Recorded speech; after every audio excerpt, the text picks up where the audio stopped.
बहुत स्वागत। कहानी कुर्सी के देख रहे हैं आप। मैं हूं सौरभ शर्मा, आपके साथ हर्षवर्धन त्रिपाठी जी, विजय त्रिवेदी जी, समीर चौगांवकर जी, प्रोफेसर संगीत रागी जी हमारे साथ है। बात हम बांग्लादेश की कर रहे थे, लेकिन बांग्लादेश में जो आग लग रही है और भारत विरोधी नारे, ढाका या दिल्ली, ढाका या दिल्ली, दिल्ली से क्या चाहिए, आज़ादी आज़ादी, ये नारे वहां पर लग रहे हैं भारत के खिलाफ।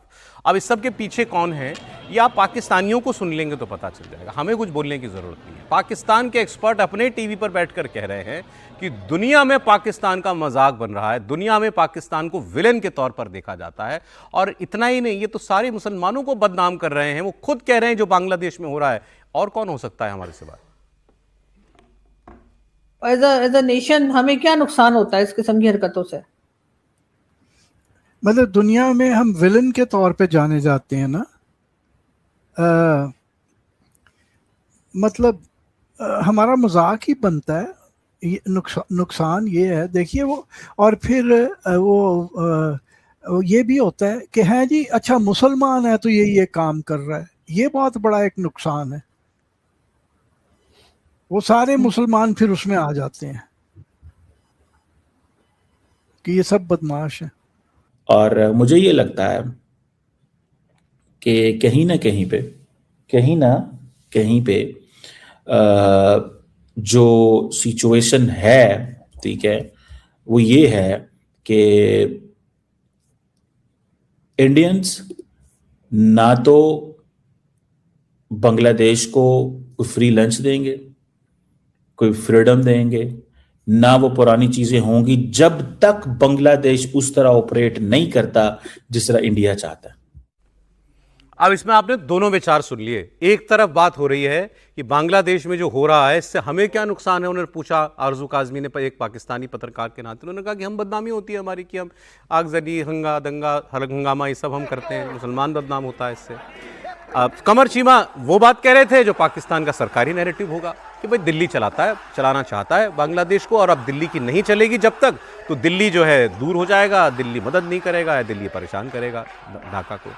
आरजू काजमी ने लेकिन पते की बात आगे जब उन्होंने अकेले एक नरेशन दिया अपनी उन्होंने एनालिसिस दी, तो उन्होंने बता दिया पाकिस्तान की सेना के बड़े बड़े लोगों की इतनी विजिट क्यों हो रही हैं।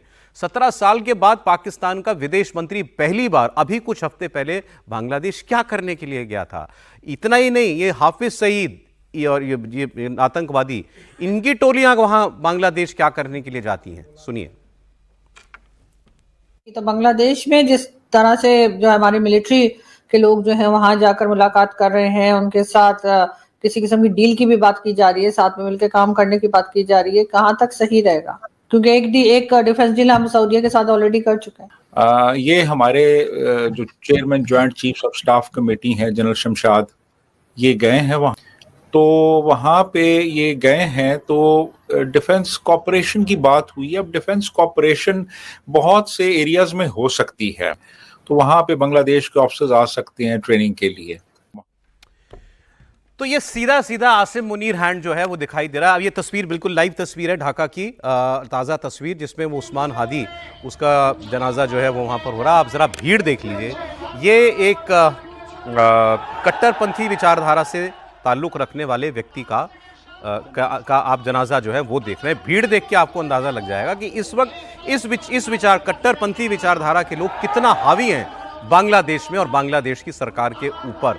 भाई, इस व्यक्ति की मौत का ऐलान टीवी पे आके मोहम्मद यूनुस ने किया था। आप अंदाजा इस बात से लगा लीजिए। वो देश के प्रधानमंत्री जैसा ही है, हालांकि वो सलाहकार कहते हैं खुद को, but he is defective prime minister और प्रेसिडेंट व्हाटएवर।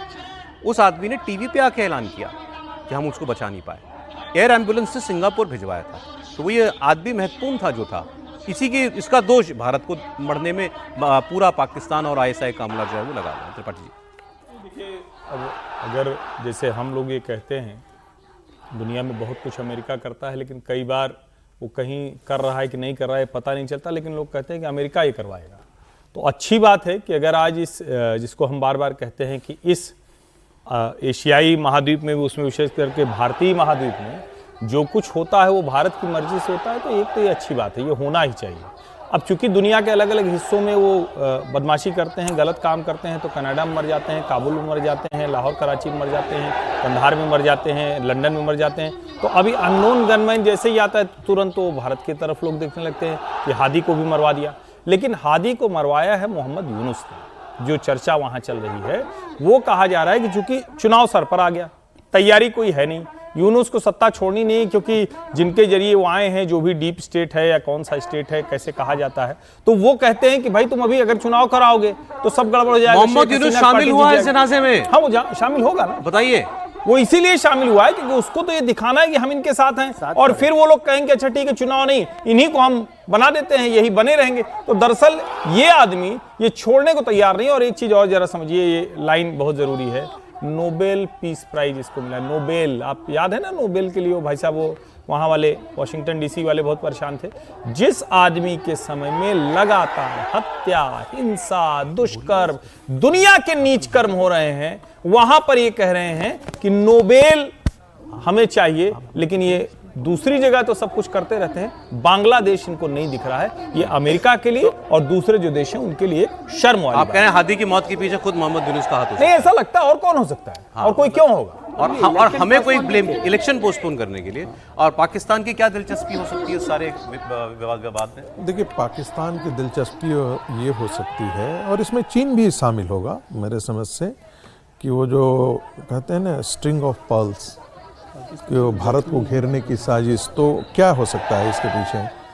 कहा एक रिपोर्ट ये भी आ रही है कि आईएसआई जो है ऐसे तत्वों को वहाँ पर उकसा रहा है। बांग्लादेश के अंदर जो रेडिकल लोग हैं उनके पीछे जो काम कर रहा है वो, उसमें वहाँ के मौलाना वगैरह तो है ही, जमीयत तो है ही, लेकिन साथ साथ पाकिस्तान का आईएसआई भी उसमें बहुत शामिल है, ताकि यदि कोई इस प्रकार का वहाँ प्रशासन व्यवस्था में लोग आ जाएं जो एंटी बीजेपी हो, एंटी इंडियन हो, और साथ ही साथ इस्लामिक कट्टरता जिनमें उतनी ही हो जितना पाकिस्तान के अंदर हो, तो भारत पर बहुत ज़्यादा दबाव बनेगा, भारत को घेरने में उनको मदद मिलेगी।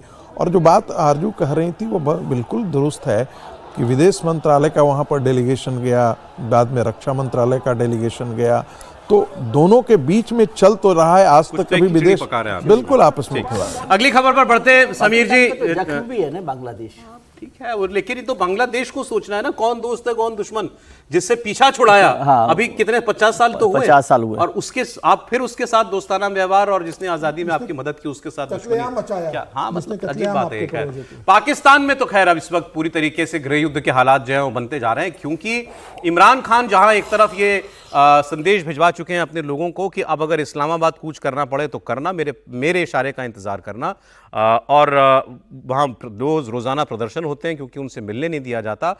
अब सरकार उनके ऊपर जो है नकेल कसने में और तेजी दिखा रही है। आज एक कोर्ट ने तोशाखाना करप्शन केस 2 में इनको सजा दे दी है। तोशाखाना क्या है कि प्रधानमंत्री रहते हुए जो भी इनको गिफ्ट्स मिला करते थे, और विदेश यात्राओं पे जाते हैं या जो विदेशी मेहमान आते हैं वो जो तोहफे लाते हैं वो एक तोशाखाना में जमा हो जाते हैं। लेकिन जो नेता होता है, जैसे प्राइम मिनिस्टर थे, ये उसकी कीमत चुका के उस चीज़ को अपने पास रखना चाहें तो रख सकते हैं। कहा यह जाता है कि ऐसे बहुत सारे कीमती सामान, जैसे कोई बहुत कीमती घड़ी थी, तो ऐसी कुछ चीज़ें जो हैं, देखिए ऐसे सोने की AK-47 भी दे गया था इन्हें कोई, ऐसी चीज़ें इन्होंने बाजार दाम से बहुत कम रुपया चुका करके वो चीज़ अपने हथिया ली। ये करप्शन का केस है इनके खिलाफ। इसमें इमरान खान और इनकी पत्नी बुशरा बीबी को 17 साल की सजा हुई है, 10 मिलियन पाकिस्तानी रुपए का जुर्माना लगा है। इमरान खान और बुशरा बीबी को सेक्शन 409 के तहत 10 साल की सजा दी गई है, और पाकिस्तानी पीनल कोड में प्रिवेंशन ऑफ करप्शन एक्ट में 7 साल की सजा का अलग से ऐलान किया गया है। अब जोड़ते, अगर इनकी सारी सजाएं जोड़ लेंगे तो ये तो 60-70 साल की सजाएं तो इमरान खान को ऑलरेडी हो चुकी हैं, बीवी समेत। समीर जी, निश्चित रूप से जिस तरीके से पाकिस्तान के अंदर इमरान खान का समर्थन बढ़ रहा था, उनकी बहनें जिस तरीके से अड़ियाल जेल के बाहर प्रदर्शन कर रही थी, उनके बेटे बोल रहे थे कि हम जनवरी में नए साल में अपने पिता से मिलने जाएंगे और जरूरत पड़ी तो हम बस वहाँ पे इसको नेतृत्व करेंगे, तो मुझे लगता है कि अब आसिम मुंदे ने तय किया था कि इमरान खान पर शिकंजा कसो, क्योंकि इमरान खान उनके साथ किसी भी तरीके से समझौते में आ नहीं रहा था कि भाई आपको जेल से हम छोड़ देंगे, आप देश छोड़कर चले जाओ।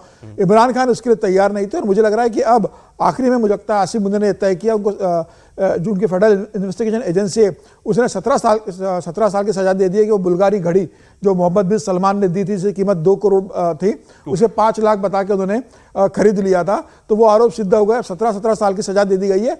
अब 2 देखते करोड़ हैं की घड़ी 5 लाख में आरोप है। हाँ, इन्होंने खरीद ली थी वहां पर बुल्गारी घड़ी को, तो ये आरोप था, उस पर दोषी पाया गया।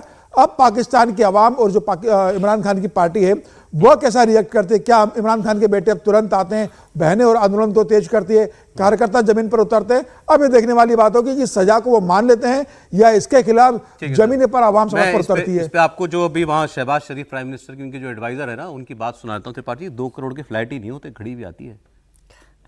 लेकिन एक इंटरेस्टिंग चीज मैं जोड़ दूं कि तोशा खाना को लेकर। सर एक मिनट सर रुक जाइए सर, हर चीज में बीच में आप बोल देते हैं सर। सर वो मुझे देख के क्यों आप ये बात कह रहे हैं? मतलब ये थोड़ा सीरियस नोट पे है। ऐसे कैसे आप मुझे देख के कह रहे हैं 2 करोड़ घड़ी भी होती है? सर ऐसा क्यों कह रहे हैं? क्योंकि आप ही के पास आप ही के पास हो सकती है ना ये। नहीं, तो मैं 2 करोड़ की घड़ी सुन के मैं थोड़ा सा सीरियस नोट पे ये है कि एक पाकिस्तान है जिसके तोशे खाने का हाल ये है, एक भारत है वही मैं कह रहा जिसके था। प्रधानमंत्री सब कुछ अपना जो उनको मिलता है वो ऑक्शन में लग जाता है। आप ज्यादा कीमत लेकर उसको अपने लिए घर पर सजा सकते हैं, यानी जो पीएम को मिलता है वो आप अपने घर पर सजा सकते हैं, और वो कहां जाएगा? वो सबका सब सरकारी खजाने में जाता है सर। लेकिन पीएम मोदी से पहले क्या प्रतिभा होता था? पाटिल तो लेके गई थी ना राष्ट्रपति। सर, प्रतिभा मोदी जी राष्ट्रपति, लेकिन मैं अभी प्रतिभा जिक्र यही पाटिल कर रहा ले था गई कि मोदी इस सरकार में रहते हुए भारत में ये हो रहा है कि प्रधानमंत्री जी का जो गिफ्ट मिलते हैं उनको ऑक्शन किया जाता है, और उसमें उसकी कीमत से ज्यादा ऑक्शन करके उसको सरकार ये देश के काम में आता है। ये लेकिन अलग ये वाला- तरीका है। इमरान ये वाला खान- सर नहीं बता रहे हैं कि पहले नहीं क्या वो होता था? जिक्र किया ना पहले क्या उन्होंने होता था? पहले पूर्व क्या होता था? राष्ट्रपति का कि वो दो ले करोड़ गई वाली थी। घड़ी जब प्रतिभा पाटिल राष्ट्रपति थी। हाँ, तो वो जो गिफ्ट मिली थी जब राष्ट्रपति भवन छोड़ा तो अपने ट्रक में भर के वो गिफ्ट ले गई थी अमरावती घर में। सीरियसली बिल्कुल, जो उस पर सरकार ने मामला कहा ही चल रहा है, 2014 में वो आगे वापस सरकार ने किया। ऑब्जेक्शन लिया, उसके ऑब्जेक्शन बाद लिया पूरा था। वसूल किया वापस देना पड़ा। लिया सरकार ने, लिया उनसे पूरा वापस। चलिए, वापसी हुई उसकी। खैर आगे बढ़ते हैं। ट्रंप साहब वाली खबर बता दें। आपको मालूम है सीरिया के अंदर अभी कुछ रोज पहले ही अमेरिका के कुछ अफसरों के ऊपर, सैन्य अफसरों के ऊपर हमला हुआ था, और उस वक्त ट्रंप ने कहा था कि इसका बदला लिया जाएगा। तो वैसे तो शांति दूत बने हुए हैं वो हर जगह, लेकिन जंग रोकने की राह ढूंढते हैं। अब आजकल जो है उन्होंने एक ऑपरेशन हॉक आई शुरू किया, और इसके तहत अमेरिकी सेना आईसिस पर मौत बनकर टूट पड़ी है। ट्रंप ने आईसिस पर बड़ा अटैक करने का आदेश दिया था, यह हमला हो गया है और यह हॉक-आई ऑपरेशन शुरू कर दिया उनकी सेना ने। सीरिया में आईसिस के कई ठिकानों पर अमेरिकी एयरफोर्स ने टारगेटेड अटैक किया है। आपको ट्रंप की बात सुनाते हैं। Also pleased to announce that just 2 hours ago, we hit the ISIS thugs in Syria who were trying to regroup after their decimation by the Trump administration 5 years ago. I ordered a massive strike on the terrorists that killed our 3 great patriots last week, and it was very successful. It was precision. We hit every site flawlessly, and we are restoring peace through strength all over the world. कर दिया इन्होंने हमला। America भी छोड़ता नहीं, अपने दुश्मनों को छोड़ता नहीं है, इजराइल भी नहीं छोड़ता है। लेकिन इसमें जो दोहरापन है वो ये है, अभी इसी सीरिया के अंदर नेतन्याहू ने अटैक कर दिया था, तो ये बड़े नाराज हो गए थे, और इनके लोग मरे तो इन्होंने एयरफोर्स से बम्बिंग करा दी। तब नहीं है कोई मतलब, मेरे देश का आदमी मर रहा है तो फिर भर भाड़ में जाए, सारी दुनिया की दुनियादारी और सारे नियम, कुछ नहीं है। एक कविता नियम नहीं याद आती होते। है, हाँ, यह नीड़ मनोहर कृतियों का यह विश्व महारंगस्थल है, चल रही परंपरा यहाँ मैसा, ठहरा जिसमें जितना बल है। ठहरा जिसमें जितना बल किसी है, वही कविता है ने सर, लिखा वही है। है। तो जिसमें बात जितना वही बल है। है कर लो। हाँ, तो कोई क्या? कोई नियम नहीं होते। आगे सरहद देखिए, को नहीं, दूर अरे को 4 चल साल रहा से ये जो जंग रूस और यूक्रेन की तुलसी चल में रही कह है, रहे। इसमें कौन से नियम माने जा रहे हैं? यहाँ कोई नियम नहीं बढ़ रहा। लेकिन अच्छी बात यह है कि मैं इसमें ट्रंप के साथ पूरी तरह से हूं। जैसे भी हो, उस व्यक्ति पे आरोप लगता है कि वो पुतिन की शर्तों पर ये पीस कराना चाहते हैं, पुतिन की मांगे मान रहे हैं। जेलेंस्की के ऊपर हमला हुआ था, मतलब यूक्रेन पे विक्टिम है ना, यूक्रेन पे तो हमला हुआ तो वो विक्टिम है, तो उसको दबाया जा रहा है, उसी से कहा जा रहा है तुम समझौता कर लो, जो भी कर लो, लेकिन वो आदमी जंग रुकवाने के प्रयास कर रहा है, इसमें कोई शक नहीं है। पुतिन साहब ने पहली बार यूक्रेन के हवाले से एक पॉजिटिव कॉमेंट किया है, वो सुनना चाहिए। इन्होंने इंटरव्यूज भी देते हैं आजकल, और इन्होंने कल एक 4 घंटे का एक वो किया ना, जिसमें सब सवाल पूछे गए इनसे। ये एनुअल इनका होता है जो towards the end of the year वहां होता एक है। चीज इन्होंने बड़ी मजेदार कह दी। इन्होंने कहा जंग रुक जाएगी, हमें सुरक्षा की गारंटी दे दो। रशिया कह रहा है हमें सुरक्षा की गारंटी दे दो, मतलब कि यूक्रेन हम पे हमला नहीं करेगा, हम जंग रोक देते हैं, हम अगला फायर नहीं करेंगे, और कह रहे हैं आप शर्तें मान लीजिए, तुरंत जंग रुक जाएगी। по сути дела, отказываются от завершения этого конфликта мирными средствами. Но все-таки, вы знаете, все-таки мы видим, и чувствуем, и знаем об определенных сигналах, в том числе и со стороны киевского режима, о том, что они готовы вести какой-то диалог. Единственное, что я хочу сказать, мы тоже всегда об этом говорили, мы готовы и хотим завершить этот конфликт мирными средствами на основе тех принципов, которые были изложены мною в июне. ये कह रहे हैं कि वैसे तो कीव जो है वो कोई शांतिपूर्ण तरीके से समझौता नहीं करना चाहता, लेकिन अब हमें ऐसे संकेत मिलने लगे हैं कीव से, यूक्रेन की राजधानी कीव से ऐसे संकेत मिलने लगे हैं कि वो टॉक्स में, संवाद में हिस्सेदार बनना चाहता है। बह रही है उल्टी गंगा वैसे ही है, वो तो बेचारा वो तो दुनिया में जा जाके टॉक्स कर रहा है, दुनिया में कोई कोना नहीं बचा जहां वो नहीं गया बात करने के लिए ज़ेलेंस्की। लेकिन इन्होंने कहा कि मुझे अब लग रहा है कि वो मेज पर आकर बात करना चाह रहे हैं, तो ठीक है, कम से कम एक पॉजिटिव संकेत तो है।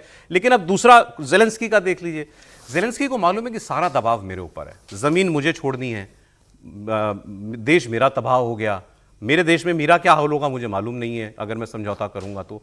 वो दुनिया भर में ये कह रहे हैं कि पहले तुम मुझे मेरी सुरक्षा की गारंटी दिला दो, मेरा देश दोबारा से खड़ा करने के लिए मुझे पैसा दे दो, और ये किसी तरह मुझे आश्वासन दो मेरे देश पे ये दोबारा हमला पुतिन नहीं करेंगे। ये उनकी मांगे हैं जिसमें वो अड़े हुए हैं। दूसरा, वो खतरा दिखा रहे हैं यूरोप को, ये मेरे साथ हुआ है, कल तुम्हारे साथ होगा। पुतिन आज मेरे देश पर चढ़ाई की है, कल पुतिन की सेना तुम्हारे देश में आएगी। Орешника. Завершується переміщення Орешника на територію Білорусі. Ми розуміємо, де це буде, де буде розміщення. Ми інформацію передаємо нашим партнерам. Думаю, партнери самі можуть оцінити цю загрозу і зрозуміти, як їм на це реагувати. На мій погляд. До цього ми попереджали наших європейських і американських партнерів про те, що Росія буде розміщувати Орешник на території Білорусі. Ми показували дистанцію, на яку буде діяти Орешник. Це загроза багатьом європейським країнам, включаючи Польщу, Німеччину і інші країни. Ми їм це показували. Орешник вдруг... क्या कह रहे थे ये कि ये रूस ने अभी एक नई मिसाइल डिप्लॉय की है, ऑर्सेनिक। अब ये हाइपरसोनिक मिसाइल है, मीडियम रेंज की मिसाइल है, लेकिन बहुत तेज मिसाइल है। और ये इन्होंने ये तो उसकी तस्वीरें आ गई हैं। पुतिन ने ये कहा था कि ये हमने सक्सेसफुली टेस्ट कर लिया है इसको, और इसने इसको यूज भी किया है, और अब हमने ये डिप्लॉय कर दी, और इसकी भी काट नहीं है किसी देश के पास। ज़ेलेंस्की ये कह रहे हैं कि हमने इतनी मिसाइलें खाई हैं इनकी कि अब हम रोक सकते हैं, लेकिन यूरोप नहीं रोक पाएगा। और इसकी तैनाती, अब जर्मनी का नाम लिया उन्होंने, पोलैंड का नाम लिया, कह रहे हैं इस मिसाइल की तैनाती अब तुम्हारे लिए होगी, रूस अब ये तुम्हारी तरफ मुंह करके रखेगा इन मिसाइलों को। सर, ये मुझे स्ट्रैटेजी का पार्ट लग रहा है जो ज़ेलेंस्की अब यूरोप को बताने लगे हैं कि तुम अगला टारगेट हो।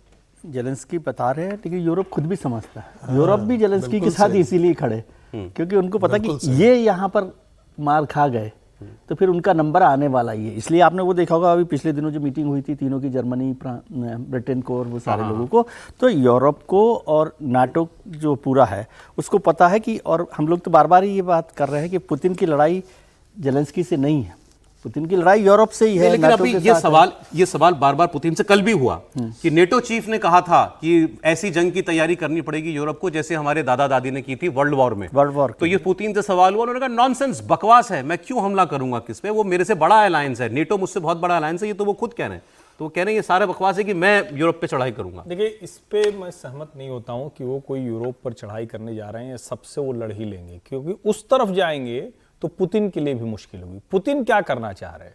पुतिन ये चाहते हैं कि यूएसएसआर जैसी ताकत उनको मिल जाए, जितनी जमीन वो हासिल कर सकते हैं, जो टूटे हैं वो उनको मिल जाए। लेकिन ऐसा बिल्कुल नहीं है कि वो यूरोपीय यूनियन के देशों पर हमला करने जा रहे हैं और सीधे सीधे नाटो से लड़ाई लेना चाह रहे हैं, ऐसा वो कतई नहीं चाहते। अगर वो चाहते तो शायद अगर वो चाहते तो फिर इस टेबल पर वो अलास्का में उस वक्त नहीं जा रहे। आप बोलिए। एक लाइन जोड़ना चाहता हूं, लाताविया, तुर्कमेनिस्तान वगैरह जो इलाके हैं जो सोवियत यूनियन के समय बिखर गए हैं, वो निश्चित तौर पर पुतिन के टारगेट में हैं, और पुतिन उनको किसी भी तरीके वो अलग है सर, वो तो यूक्रेन भी था वैसे, ये तो प्योर यूरोप की बात हो रही है। नहीं, मैं कह रहा हूं ना, जो कह रहे हैं ना कि एक्सपेंशन नहीं चाहते हैं, वो चाहते हैं एक्सपेंशन। आखिर में समीर जी, क्योंकि सबसे चुटीली बातें और अंदर की खबरें समीर जी के पास होती हैं, आपको पता था पुतिन की लव स्टोरी है?